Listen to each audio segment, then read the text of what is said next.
এই গ্যারেন্টিটা তো প্রশাসনের পক্ষ থেকে করা উচিত। দাদা, জয়ের বিষয়ে আপনি কতটুকু আশাবাদী? আমরা প্রথম দিন থেকে বলছি, গণতন্ত্রের জয় হবে, জনগণের জয় হবে, বামপন্থার জয় হবে। মানুষ মুক্তি চাইছেন, দুঃশাসনের অবসান চাইছেন। সেদিক থেকে মানুষের এই যে অংশগ্রহণ, এই অংশগ্রহণ মুক্তির পক্ষে,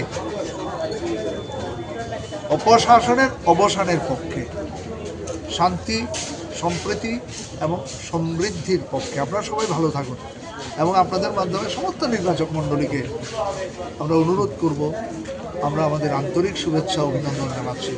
নিজের ভোট নিজে দিন, যাকে খুশি, যাকে পছন্দ, যে দলের রাজনৈতিক কর্মসূচি পছন্দ তাকেই ভোট দিন, কিন্তু নিজের সাংবিধানিক ভোটাধিকারটা রক্ষা করুন। জীবন জীবিকার জন্য, বাঁচার জন্য, সভ্যতাকে বাঁচিয়ে রাখার জন্য এবং শান্তিপূর্ণ মানুষ ভোট দিচ্ছেন।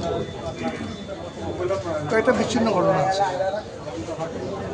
এছাড়া মোটামুটি শান্তিপূর্ণ এখন পর্যন্ত।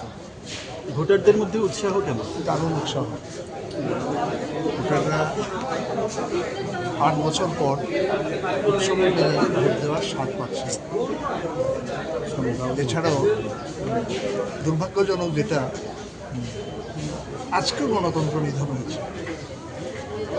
ধর্মনগর বিধানসভা কেন্দ্রের 6 নম্বর বুথ সোনারগাঁ বাসায় সিপিআইএম প্রার্থীর 2 জন এজেন্টকে ভয় দেখিয়ে, হুমকি দিয়ে, প্রাণ নাশের ঘোষণা দিয়ে তাদেরকে বের করে দেওয়া হয়েছে। এটা দুর্ভাগ্যজনক। এছাড়াও আমরা দেখছি বেশ কিছু পোলিং বুথের সামনে হিউজ গ্যাদারিং, নির্বাচন আচরণ বিধি লঙ্ঘন করে এই গ্যাদারিং। আমরা বিষয়টা জেনারেল অবজারভার এবং পুলিশ অবজারভারের নজরে নিয়েছি।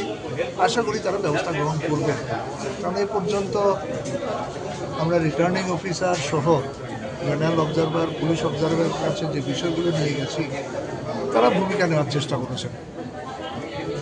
তো সেদিক থেকে মানুষ তো নির্বাচনে অংশ নিচ্ছেন, উৎসবের মেজাজে অংশ নিচ্ছেন।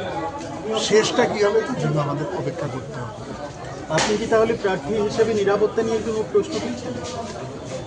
নিরাপত্তা নিয়ে তো আমাদের 2 জন পোলিং এজেন্ট আজকে তারা নিজেদের একজন প্রার্থী ভোট দিতে পারেনি। যদি আমরা বলেছি ভোট তোমার দিতেই হবে যে কোনো মূল্যে, আমরা চেষ্টা করছি